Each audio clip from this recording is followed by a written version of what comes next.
اعزائي، وانا قاعد بتفرج على ماتشات ليفربول السنه دي وشايف اداء محمد صلاح الخرافي اللي هو بالمناسبه افضل اداء في مسيره محمد صلاح كلها، فيعني سالت نفسي سؤال: يا ترى محمد صلاح ممكن يحقق فعلا البالون دور ويبقى هو اول لاعب عربي يفوز بالكره الذهبيه وتاني لاعب افريقي بعد جورج وايا؟ بس يعني بعدها افتكرت المواسم العظيمه اللي قدمها محمد صلاح في خلال السنين اللي فاتت، وقد ايه كان مرشح قوي للجائزه في خلال السنين اللي فاتت دي، بس للاسف خسرها بسبب عدم تتويجه بالبطولات مع فريقه. انما الموسم ده بقى ليفربول حرفيا هو اقوى فريق في العالم، وهو الفريق المرشح للفوز بكل البطولات، فيعني الحلم هيتحقق ونشوف صلاح بيرفع الكرة الذهبية وايه اللي صلاح محتاجه عشان خاطر يقدر يفوز بالجائزة دي، ولا صلاح لاعب منحوس وبرضه مش هيفوز بيها. فيعني سريعا انزل اعمل لايك وكسرهولي كمان، التكسير ببلاش والاشتراك برضه ببلاش، وشكل عليك تفعل زر الجرس عشان خاطر يوصلك اي فيديو جديد. ويلا بينا. طبعا كلنا شايفين الموسم الاسطوري اللي بيقدمه صلاح لحد دلوقتي مع ليفربول. صلاح لحد دلوقتي هو هداف الدوري الانجليزي واكتر لاعب صنع اهداف في الدوري الانجليزي، وطبعا اكتر لاعب مساهم باهداف في الدوري الانجليزي، واكتر لاعب مساهم بالاهداف في العالم كله. ده غير يعني ان هو الاعلى تقييما ما بين كل اللاعبين اللي بتلعب في الدوري. ده يعني مش بس كده، صلاح بينافس اساطير الدوري الانجليزي وبيحطم ارقام قياسيه لنجوم كبيره زي تيري هنري وواين روني وغيرهم كتير. بص، احنا دلوقتي في نص الموسم، ولو سالت اي حد في الكوكب مين احسن لاعب في العالم في الوقت الحالي هيقول لك بلا شك محمد صلاح. طيب يعني هل ده كفايه ان صلاح يفوز بالكره الذهبيه السنه دي؟ طبعا لا. اهم حاجه تحسم البالون دور لمحمد صلاح هي اداؤه في النص الثاني من الموسم. ده يعني مش بس اداؤه لوحده، لازم بطولات مهمه يفوز بيها ليفربول في اخر السنه. يعني مثلا لو صلاح كمل بنفس المستوى الاسطوري وكان السبب في فوز ليفربول بالدوري وكمان دوري الابطال، فطبيعي جدا اقدر اقول لك الف مبروك، ابو مكه هيتوج بالبالون دور. طب لو صلاح فضل مكمل على نفس المستوى وفريقه خيش في اخر الموسم ومعرفش يحقق بطولات كبيره، تفتكر ايه هيكون الوضع؟ طبعا الاجابه على السؤال العبيط ده سهله وبسيطه. صلاح لو كانت ارقامه الفرديه قويه جدا من غير بطولات، طبيعي جدا هيكون مرشح للجائزه، وممكن كمان يكون من افضل 3 او حتى من افضل 5، بس نسبه الفوز بالجائزه هتكون شبه معدومه، خصوصا يعني لو في لعيبه تانية عرفوا ينفجروا مع الانديه بتاعتهم، وبالاخص في الادوار الاقصائيه والماتشات الحاسمه في دوري الابطال. وللعلم ديت مش اول مره اصلا تحصل مع صلاح. طبعا كلنا شفنا موسم 2018 اللي صلاح كان فيه هداف الدوري الانجليزي وكمان من هدافين دوري ابطال اوروبا، وقتها محمد صلاح كان ترتيبه الثالث في جائزه البالون دور بعد لوكا مودريتش وكريستيانو. وده يعني لسبب بسيط، ان محمد صلاح خرج مع ليفربول بموسم صفري، وطبعا كلنا عارفين عشان ياخد البالون دور من غير بطولات لازم يكون فارق بشكل كبير عن كل المنافسين، زي ميسي مثلا في 2012 وكريستيانو في 2013. نفس الامر ده اتكرر مع محمد صلاح في 2022. صلاح على المستوى الفردي ساعتها كان عامل اداء مميز جدا لحد اخر شهر من الموسم. طبعا ساعتها كان منافس على كل البطولات، بس يعني للاسف خسر الدوري في اخر جوله ليه لصالح مانشستر سيتي، وخسر نهائي دوري ابطال اوروبا قدام ريال مدريد، حتى كمان كاس افريقيا خسر النهائي بتاعها بضربات الجزاء لصالح منتخب السنغال وزميله في الفريق ساديو ماني. انما السنه دي الوضع مختلف تماما، صلاح عنده فرصه كبيره جدا ان هو يفوز بالبالون دور، وده يعني لعده اسباب. اولا كل منافسينه على المستوى الفردي مش في افضل حالاتهم، هالاند بيعاني مع مانشستر سيتي، امبابي لسه اصلا مش متاقلم مع ريال مدريد، فينيسيوس يعتبر لسه مش فايق من صدمه البالون دور اللي خسرها لصالح رودري، بيلينجهام مش هو بيلينجهام بتاع الموسم اللي فات، ويعتبر مفيش لاعب بيقدم نفس مستوى صلاح لحد دلوقتي. وبرده على المستوى الجماعي ليفربول هو اقوى فريق في العالم حاليا، وبرده كل منافسينه مستواهم اقل منه. لحسن الحظ ان السيتي السنه دي منهار في الدوري الانجليزي وبعيد جدا عن المنافسه، وليفربول متصدر الدوري وبفرق كويس، وبرده كمان متصدر دوري الابطال ومفيش فريق قادر عليه. كل الفرق الكبيره او الصغيره ما بيتمنوش ان هم يقابلوا النسخه ديت من ليفربول، وطبعا دي فرصه كويسه جدا ان الليفر يفوز بالدوري وكمان دوري الابطال. ده يعني لو الفريق فضل مستمر بنفس المستوى، ويعني لو صلاح قدر ان هو يحقق بطولات مهمه بالتوازي مع مستواه الممتاز بنسبه 90% هيعرف يحقق البالون دور السنه دي. ويعني لو لا قدر الله فشل بالتتويج بالبطولات هنبقى بنكرر نفس الموسم بتاع 2018 و2022. وده ياخدنا لسؤال مهم، وهو هل محمد صلاح مجرد لاعب منحوس؟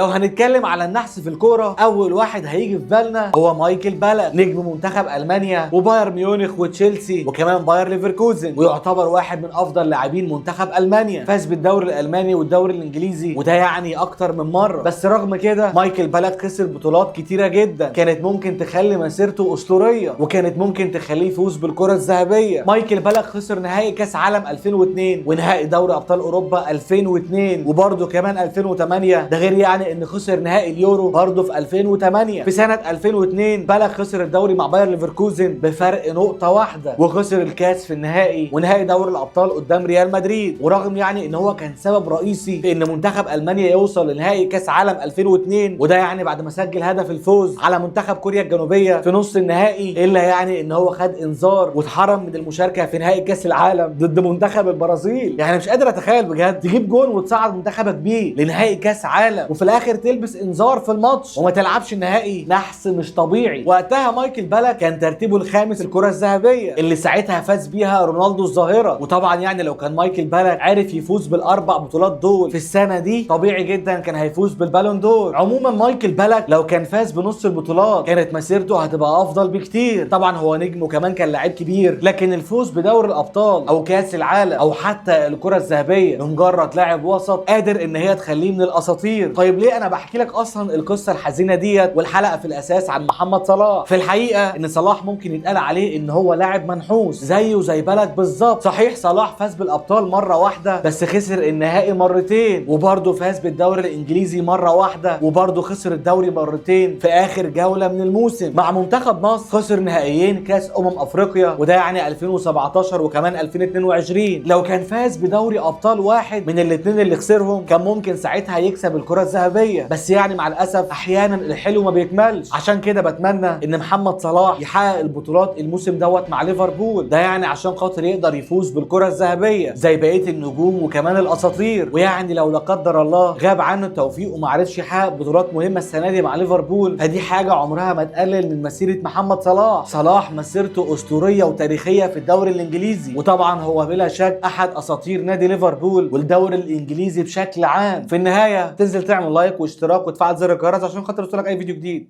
ونشوفكم الحلقه الجايه. سلام عليكم.